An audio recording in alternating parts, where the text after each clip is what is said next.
A very good evening. You're most welcome to the Smart 24 television, and this is the business edition. My name is Pedison Mumbere, and on this very program, we're going to make sense of the stories that made headlines over the weekend. Let's get very fast to our very first story over here.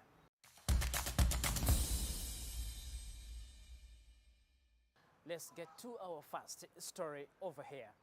The lack of supporting infrastructures like railway lines and roads may render the country's main Gulu logistic hub into stagnancy. The Gulu district leaders now want government and other development partners to offer more funding to have the logistic hub into operation.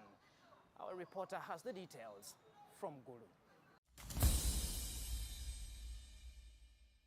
According to the information from the Gulu district engineer, Engineer Samuel Nyeko, Gulu Logistic Hub is 90% completed, though its functioning will not commence until other supporting infrastructures are not worked upon.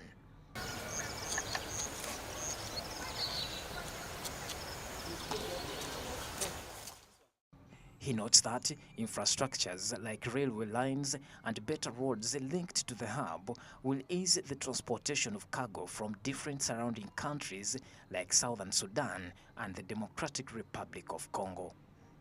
For this place to work well, roads in areas that would like the catchment area of this hub must be rehabilitated, and they should be working well, especially the ones going to, say, West Nile into Congo, then the one going to South Sudan, the one going to Kitgum and the extreme Karamoja area. Then the railway line should be operational.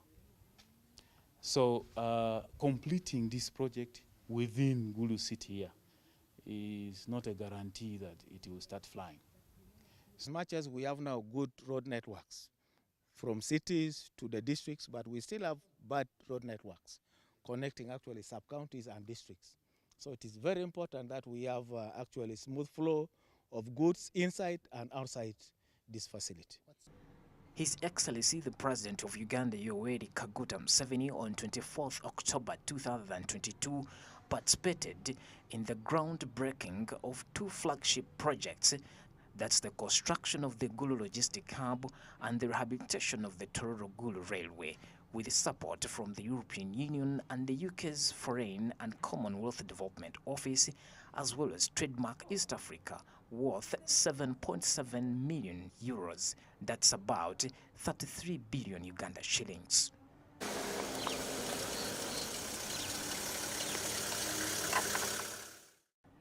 Opio Christopher, the Gulu chairperson LOC5, appealed to the European Union and other development partners that more is still needed for better road networking. Well, we appreciate what they are doing, the services that is being rendered to our people, but I still appeal to them that this is not yet enough. We still need some more support so that the road networks in the community are well connected, and even having stores in all the sub-counties. Looking at the facilities that are built, that is a village supermarket, it is not yet enough to accommodate all the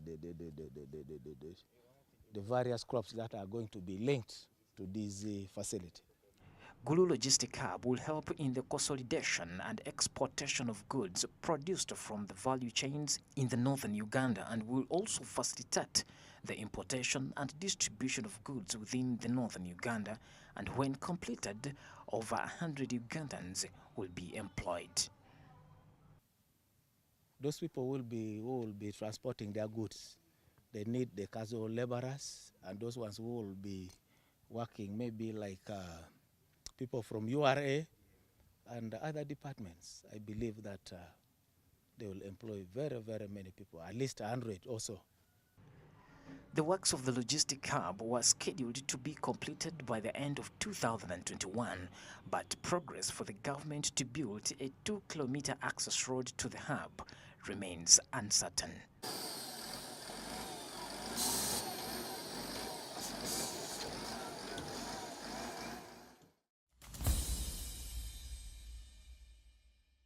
So that story comes in from Gulu there, and indeed we need to have that logistic hub into operation because a lot of money have been invested in that very program.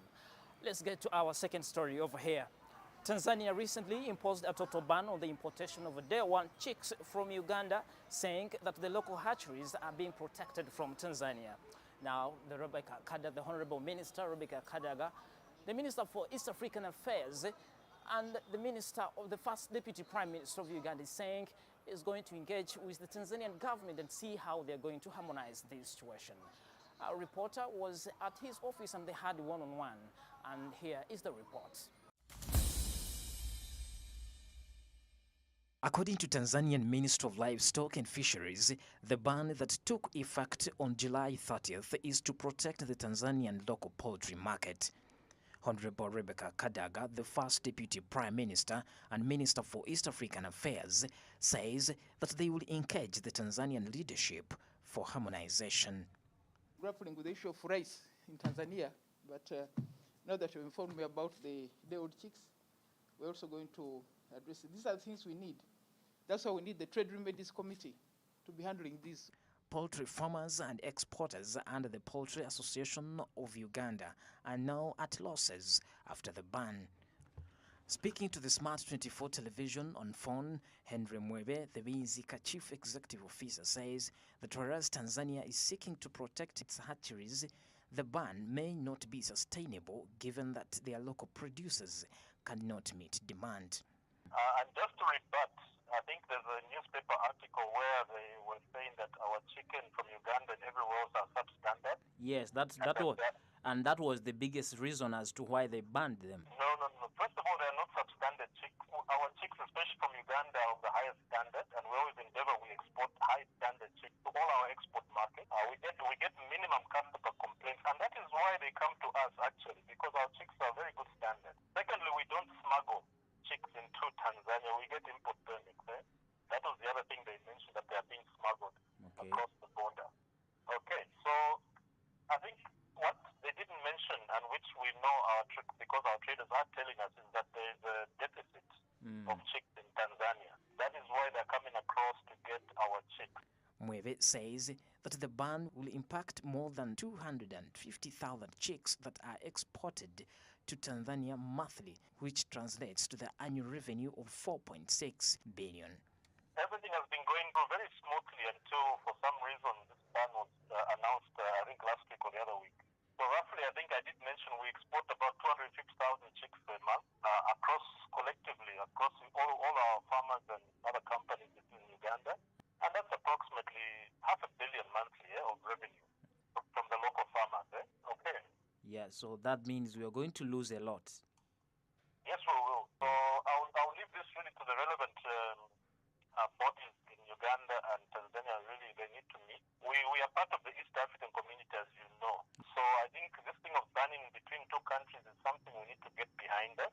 And just, I think in the spirit of the East Africa community, why it was set up, I think things like this should just carry on properly. We at the Poultry Association are ready to meet with the minister and discuss matters further. Okay. Thank you so much for your time. Thank you. Tanzania has previously banned the importation of chicks and poultry meat from Kenya, Uganda, Zambia, South Africa, and the US to protect the local farmers. And now that we are joining the East African integration, these are some of the trade wars that the two countries, that's Tanzania and Uganda, should find solution for it. And let's get to our third story over here. The cooperators under the umbrella of the Uganda Cooperative Alliance, a body that brings together all countries' cooperative unions, have demanded the reestablishment of cooperative banks in Uganda.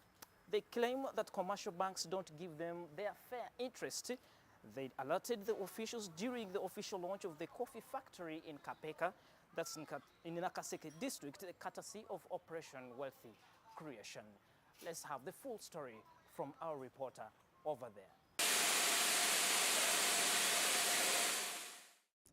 The Cooperative Bank was formed in 1960s and was closed up in 1998 amidst a host of problems including mismanagement, fraud and poor credit policies, among others, by the first Governor Bank of Uganda, late Charles Chikonyogo. While in Nakaseke district at the launch of the coffee factory, Uganda Cooperative Alliance, an umbrella organization that brings together all countries' cooperative unions, demanded the revival of Uganda Cooperative Bank to cater to their financial needs at a friendly interest rate.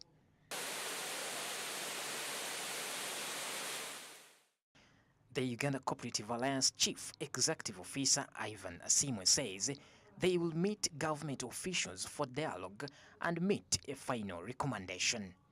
The cooperators believe that for us to get affordable and appropriate financing in this country, let there be a cooperative bank. Because a cooperative bank will address the financial needs of the farmers. Unlike, yes, we have commercial banks that are providing financing, but the challenge is this financing affordable and appropriate? So the members believe that we need to have a cooperative bank. According to a study conducted in 2013 by the Uhuru Institute Center for Basic Research and Action Aid, the cooperatives had been a vital sector in which the state heavily depended on for its foreign exchange and taxation needs by the end of the 1960s. By 1970, the cooperative movement had become the largest employer in Uganda. Geraldine Sali, the permanent secretary from the Ministry of Trade, says that it's time government put its revival at the forefront. So the issue about the cooperative bank is a very critical issue.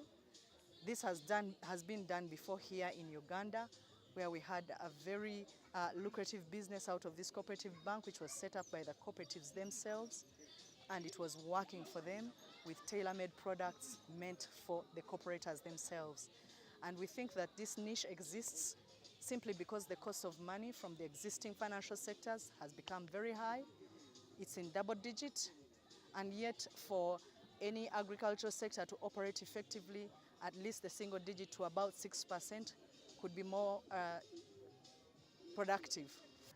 The Uganda's third National Development Plan, whose goals is to increase average household incomes and improve the quality of life of the citizens of Uganda, recognizes cooperatives as central in mobilizing and organizing farm-level production, value addition, marketing, savings and financial intermediation at the local level. See, the issue of the corporate banks are hitting the roof there, and I think the farmers really need these banks to come back to the ground. And let's get to our fourth story of here. Uganda is to sign an agreement, a bilateral relationship with Somalia next week at the Ministry of Foreign Affairs to boost trade and investment between the two countries. The Ugandan ambassador to Somalia, Sam Turi-Muhika, while addressing journalists at the Uganda Media Center, highlighted the opportunities that Uganda is set to receive after the Somalia-Uganda Business Summit. Our reporter Samuel Kirimunda had the report. Head of State set to meet at Uganda-Somalia Business Summit, scheduled for next week. The 35 opportunities and investments will be discussed. What is required for Uganda to invest in Somalia? As Somalia seeks to enter the African Union and East African Community, Professor Sam Turi-Muhika, the ambassador extraordinary and plenipotentiary to Somalia, has assured Ugandans that now the security in Somalia is at 80% and Ugandans can now trade with Somalia. The agreement between Uganda and Somalia is scheduled for next week. After the signing of the Memorandum of Understanding at the Ministry of Foreign Affairs, the two countries will have a business summit at Speak Resort, Monyonyo, with the head of state. Tuesday are for the Joint Permanent Commission. That will take place in the Ministry of Foreign Affairs. Then,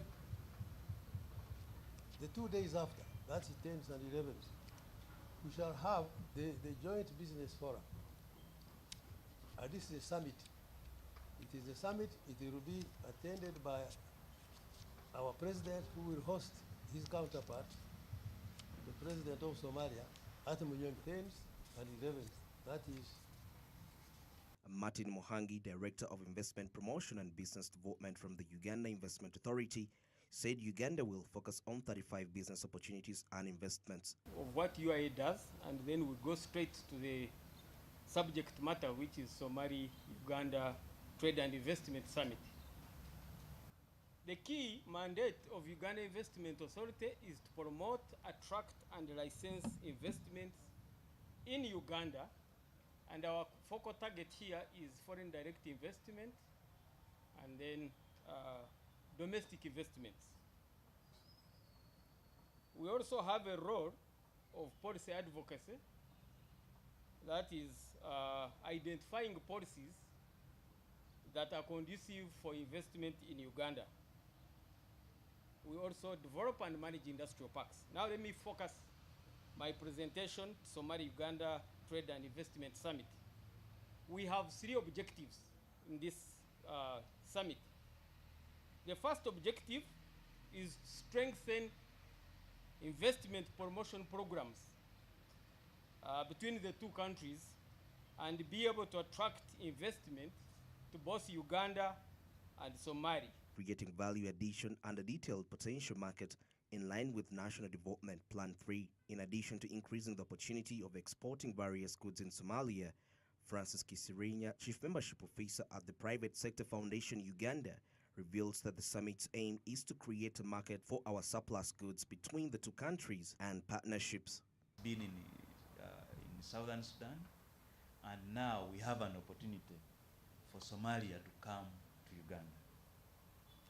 I was looking at the statistics just to give you the rationale of why we should really have a business forum between Uganda and Somalia. Over a 4-year period, between 2017 and 2020, Somalia imported milk and milk products worth $500 million. Just hear that. Over the same time, Somalia imported sugar and sugar-related products worth about $1.4 billion. Over the same time, 2017-2020, Somalia imported vegetables, vegetable oil, and a number of things worth about $1.5 billion. So it means there is a market for us as Uganda, and these are the products where we have said we do have a surplus, and therefore we can very quickly take up these opportunities and sell our products to Somalia. So the Uganda and Somalia relationship will really boost our businesses here around the country, around the 2 countries. And now let's get to our full story here. The Uganda Revenue Authority has dropped the tax on rice imported from Tanzania. This decision comes after Kampala Rice Traders Association petitioned the Parliament of Uganda to intervene in the discriminatory charging of the import duty that lead to high prices on the market.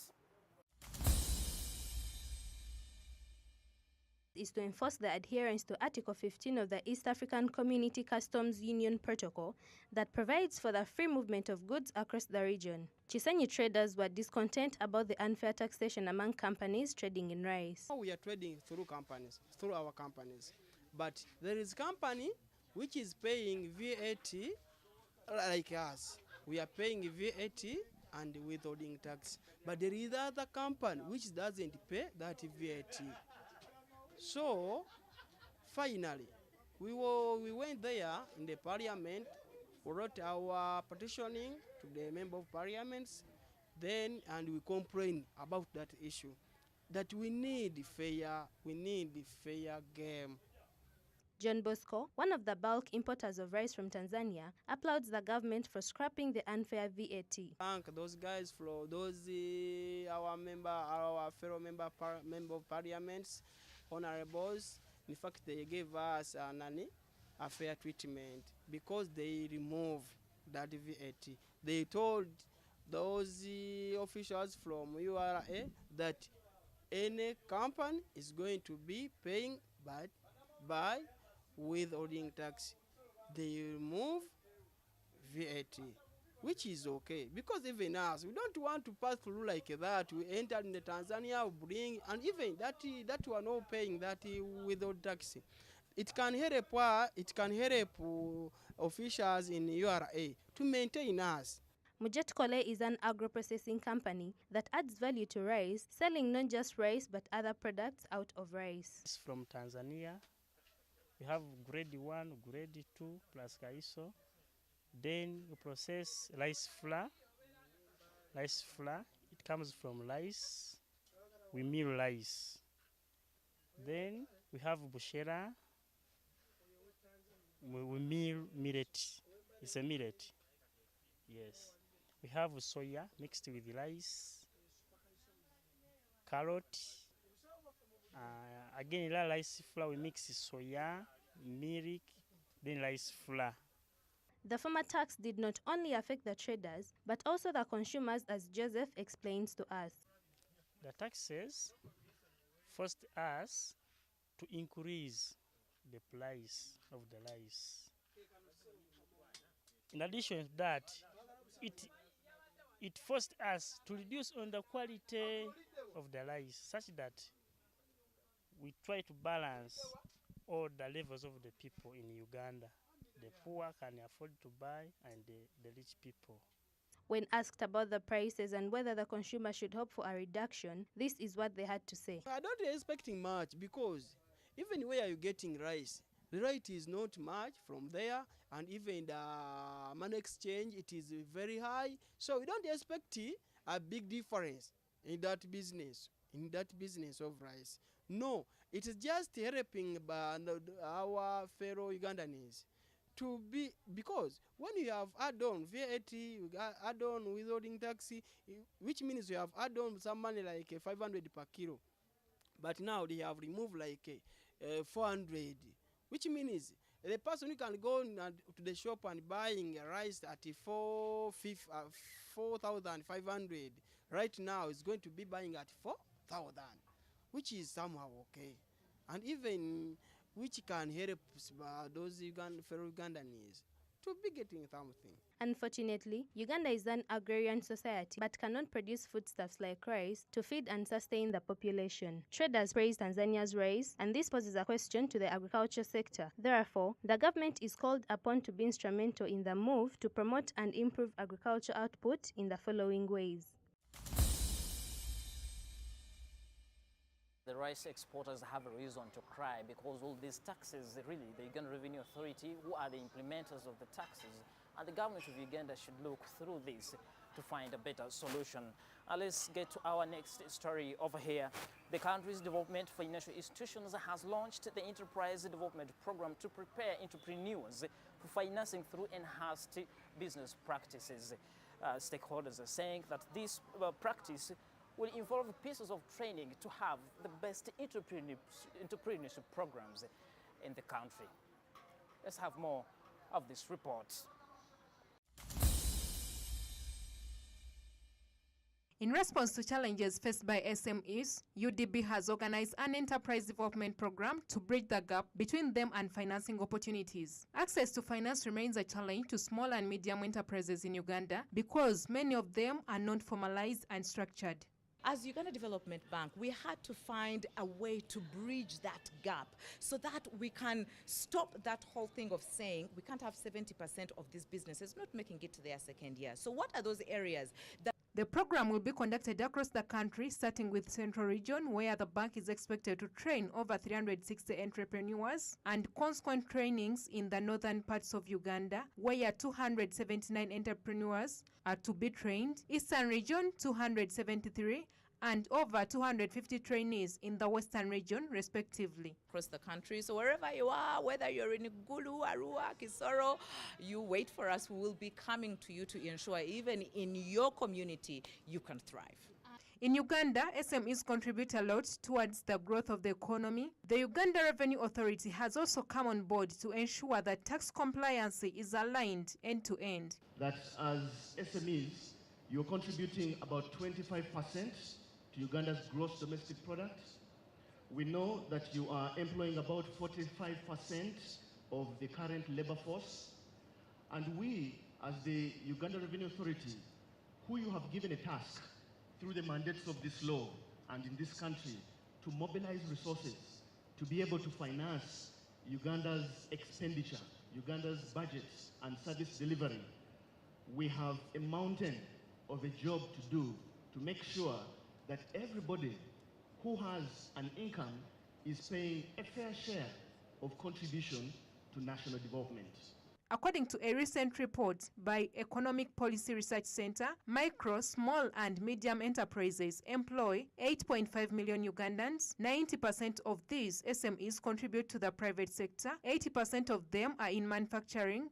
Yet the sad fact is that about 70% of the SMEs close before celebrating their second anniversary. Indeed, successful entrepreneurship skills are needed by some of our small and medium enterprises in the country. And let's get to our next story over here. The Ministry of Energy, the private sector and GIZ have launched Energy Week 2022, and this will happen from Monday 31st October to Saturday 5th November. The program intends to create awareness and encourage sustainable utilization of energy and mineral resources in the country. Let's have more of this report.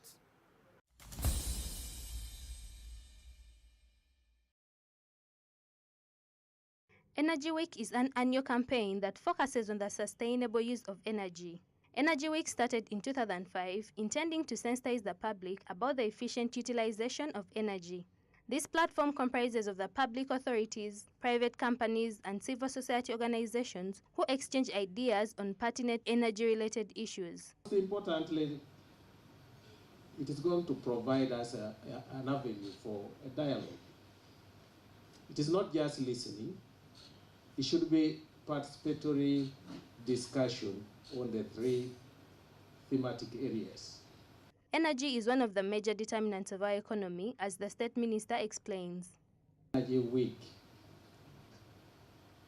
When you look at NDP3, out of the 18 programs, 3 of them are actually being discussed in this room. There is energy development. There is petroleum development. There's no other discussion which can bring 3 programs of our NDP in one room. And everybody is going to be paying attention to us. And these 3 programs are actually drivers of the economy. They are the drivers of transformation of the economy. They are drivers to sustain us in what was recently announced, that we have entered into a middle-income country.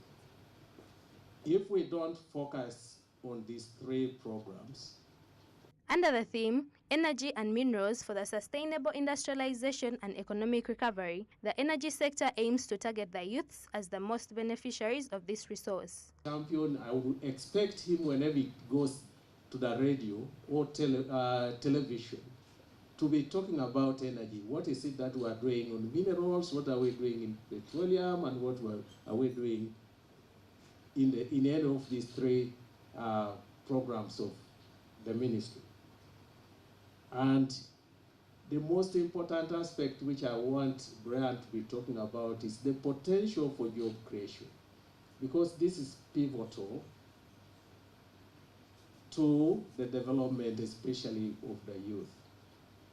You know that our population is mainly young, and they are all out there looking for opportunities. How am I going to get a job? At times I feel running out from my office because everybody comes to my office asking for a job, and I don't know what to answer. They think the minister has good jobs, government has good jobs. So Brian, now this is an opportunity for us to talk about the potential, but that potential has to be developed into reality. And this forum should actually come out clearly on how we can develop that potential to reality to answer the need of the young population of this country.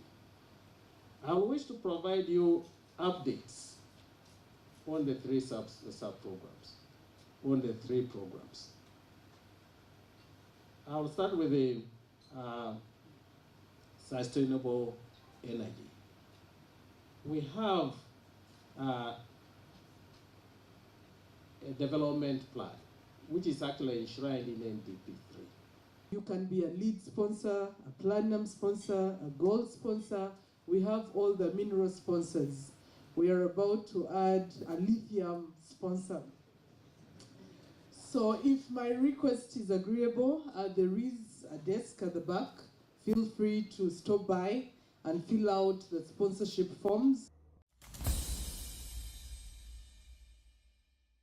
See, all over the time, the government has been encouraging most of the Ugandans to use renewable energies because they're a little bit cheaper compared to real electricity.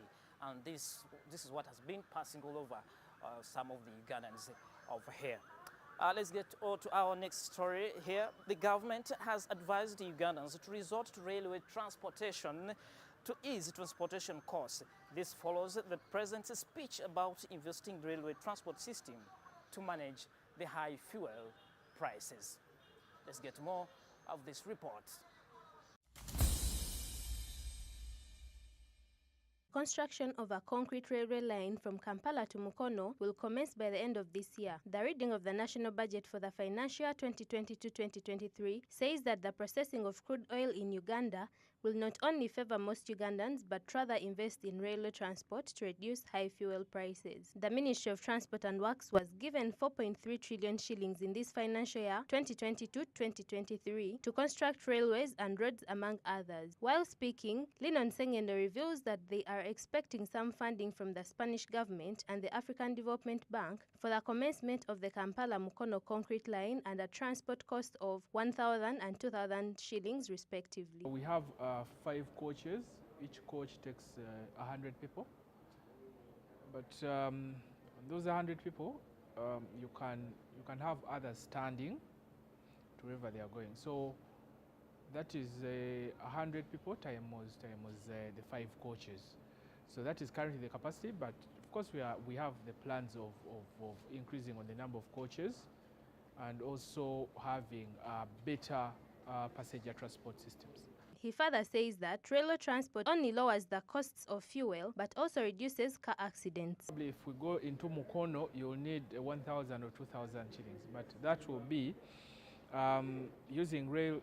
The time traveled will reduce significantly, so you spend less time traveling than on the roads.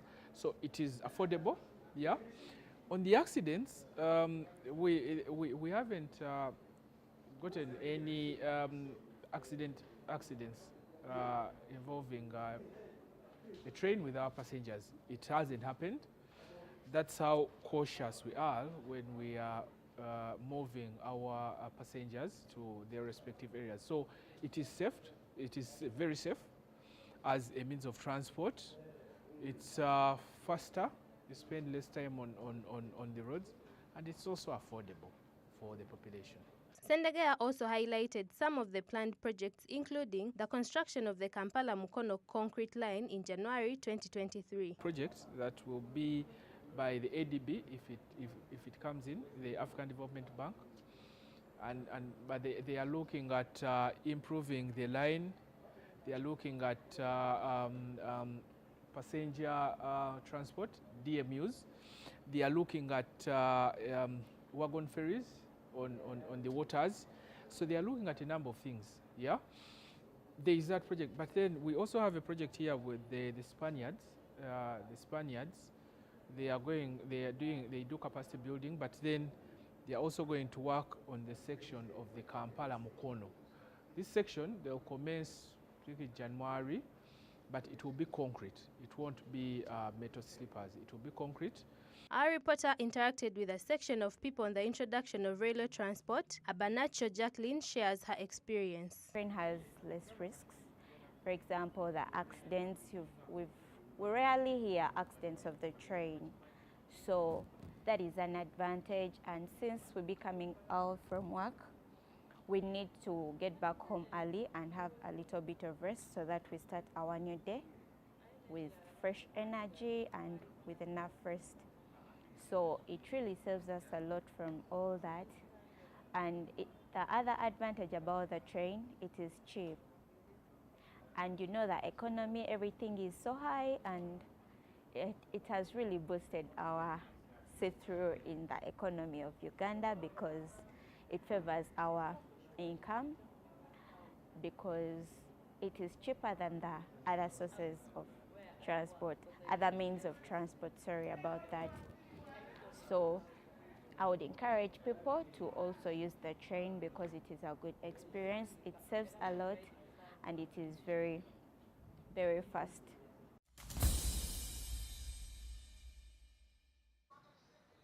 Indeed, the transportation costs have made most of the business fail over here in the country, and this is something that we should look through. If we can use the railway transport, it can be better for some of the traders here in the country.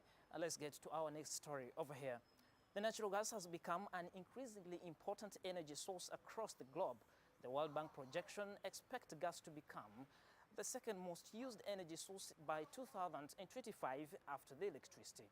And to achieve this, the government of Uganda has an ongoing partnership with the companies to make gas consumption reach even the low middle income class in the country. Our reporter has more of this report.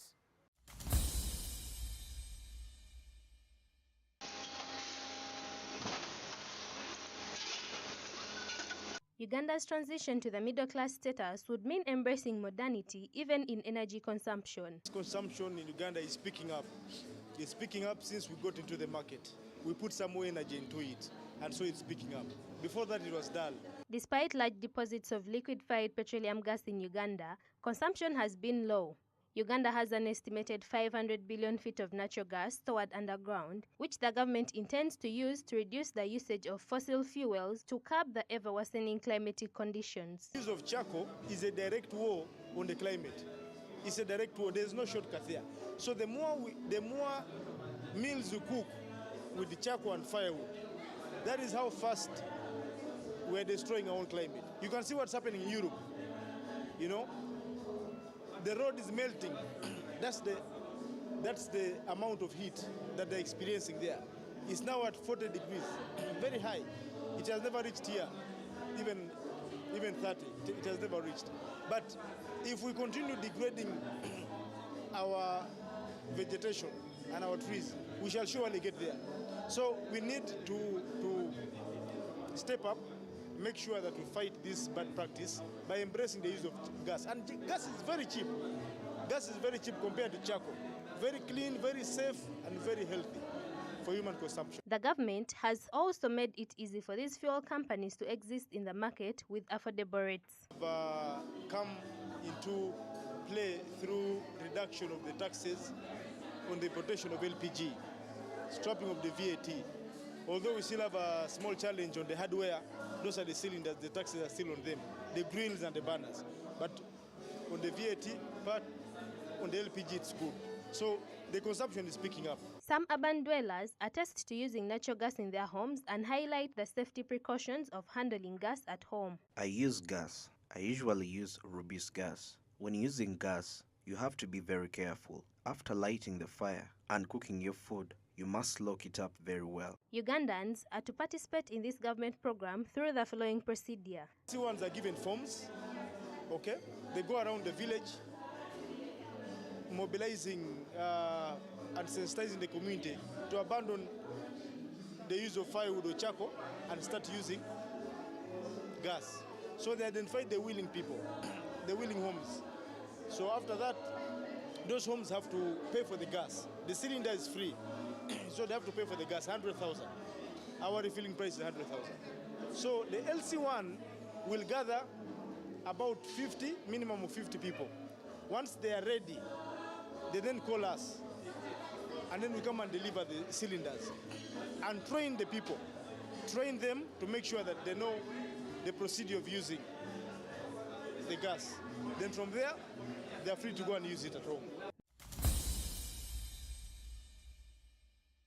So, and this is the same story that has been emphasizing the use of renewable energies, which is a little bit cheaper compared to electricity.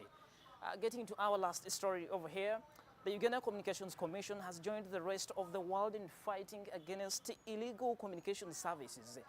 Under the Uganda Communications Act 2013, UCC mandate is to promote and safeguard the interest of consumers and operators regarding the quality of communication services and equipment. Our reporter Monica Nabionga has more of this news. Have all the devices, whether legitimate or legitimate, still accessing the network in this phase, which could be 6 months or so. This phase of empowerment, this phase of awareness, we plan to have it for about 6 months. We believe that this period, if well appreciated, we can then transit to the next phase.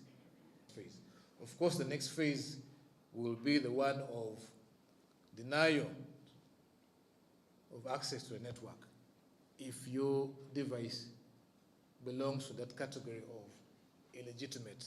Before you are also denied access, we will have what they call below-the-line communication. You'll be getting direct messages to your phone that this device is illegitimate. You have this number of days to dispose of it, or else it shall not access the network. Section 5, subsection 1 of the Act also tasks UCC to set national standards and ensure compliance with national and international standards and obligations laid down by the international communications agreements and treaties to which it is a party. 2, going forward, to know what you're purchasing if you're yet to buy a phone or a device. 3, know where you are purchasing that item from, because you would need to know the address, the location, so that if there is any point of redress, you are able to sort yourself in a manner that is seamless and smooth. And above all, I want to say that when you purchase these items, it's good to obtain a receipt. It is estimated that of the phones sold globally every year, over 180 million are counterfeit mobile phones. This represents a potential loss of $45 billion to legitimate device manufacturers and governments. About 6 million fake phones are believed to be in circulation in Uganda alone. If UCC goes ahead to implement this policy, then there is unexpected impact on the traders and consumers as well. There shall be some negative impact because some traders will be denied revenue, businesses will momentarily hit that shock wave, but we believe that is just a transitional phase. They will pick up again.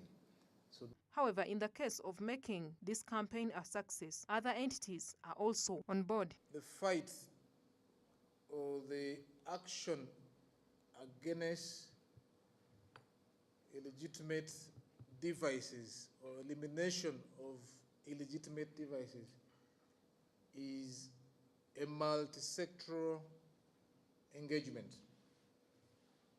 What do I mean? It involves other partners, other stakeholders, whether government institutions, non-government institutions, or individuals. It calls for collective action. As far as your RA is concerned, yes, they are a very critical partner because they deal with the issues of our borders, our imports, and so forth. And we have engaged with them. We know exactly what should be done and how it should be done. So going forward, they will be playing their role as much as other agencies will also be playing their role as also traders and individuals. So in summary, they're on board. So they will be acting as they'll be acting in their capacity in terms of controlling what should be imported and what shouldn't be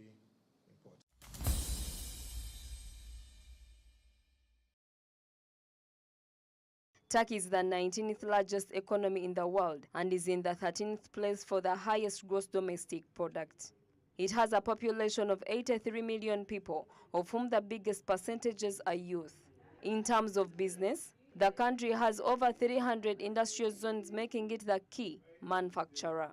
However, Ugandans still have questions about how they can access the market in Turkey. Of Sierra Leone cannot work together, but would prefer to work with the Turkish. Unfortunately, it's not easy. When you cannot work with your fellow citizen, then it's not easy to work with someone foreigner. It's more important if we can deepen our understanding and working relationship with citizens before we think about partnering with others. However, having said that, we shouldn't forget that Turkey is one of the biggest producers of cotton garments globally, and that's where we should focus. What do we have to learn from Turkey? How do they reach that? Emeka Ikel, Uganda's honorary consul to Anatolia, indicated that there has been steady progress ever since this business relationship was established between the two countries. Exports was $29,720,000 was 2018, and now we made actually 21 million. Already did it in 4 months in this year. That means it shows that Turkey and Uganda has already started a huge trade opportunities. 5 years ago, no one knew anything about Uganda. Now, when you go to Turkey, whoever you speak, they can tell you where Uganda is, what is the opportunities, and which area they can invest in Uganda. Addressing the press, Utiku Bengisu, the chairman World Cooperation Industries Forum, called upon Uganda manufacturers to be part of the 7th International Business Forum to be held in Ankara from the 14th to the 15th September 2022 as a way of strengthening the manufacturing sector. Business opportunity for all African participants and strengthen the trade ties between the African continent and Turkey. We hope to have with us a delegation companies and business people from your country, Uganda, and we believe that the participation for companies and Chamber of Commerce of your country will be of great benefit to you. The time is now. Grow your business with Turkey. Develop with your Turkey, because Turkey offers to Africa a different way, a win-win strategy. And we are here to not just thinking of export Uganda. We are here to discover the investment potential and to discover business collaboration and import potential from Uganda to Turkey. Africa imports most of its raw materials from other countries, which Utiku says should be the other way around, which is the major purpose of this forum. $20 billion import from African countries. And as we told you before, $7 billion we are directly investment in the African country. I want to give you an example, your close country, Ethiopia. The Turkish investment of Ethiopia now over $2 billion. More than 300 companies in Turkey, from Turkey in Uganda, they started manufacture in Ethiopia. It's a very important example for you. We are here to develop our business and to develop our partnership, to collaborate. Ugandans were urged to limit on importations, but rather strategize on manufacturing the same products within the country. To believe your potentials. Uganda is you call it Pearl of Africa, which is true actually. Everything is magic in here, air, soil, you got the water, you have the manpower. That's why you need to believe that Uganda or other African countries is going to be the future of the world. Uganda and the other African countries is going to feed rest of the world actually. 70% of soil, lands, empty lands in Africa, also in Uganda. 80% of labor, employees, young people, they are living in Africa. This business forum seeks to grow trade volumes between the two countries through business linkages, government-to-government meetings, exhibitions, investment facilitation, and advisory services. Prices for the business forum in September include the basic package, which will be at 950 euros, that is approximately 3,682,700 Ugandan shillings, and the VIP package at 1,350 euros, which is approximately 5,233,361 Uganda shillings. Those have been the stories that made the headlines over the weekend. Don't forget to remain on the Smart 24 TV for the best of other programs that are coming in. And don't forget to hook us through our social media platforms. That's the Twitter, Smart 24 TV Official, Facebook, Smart 24 TV Official. And my name is Pedison Mumbere. It's a bye-bye from myself.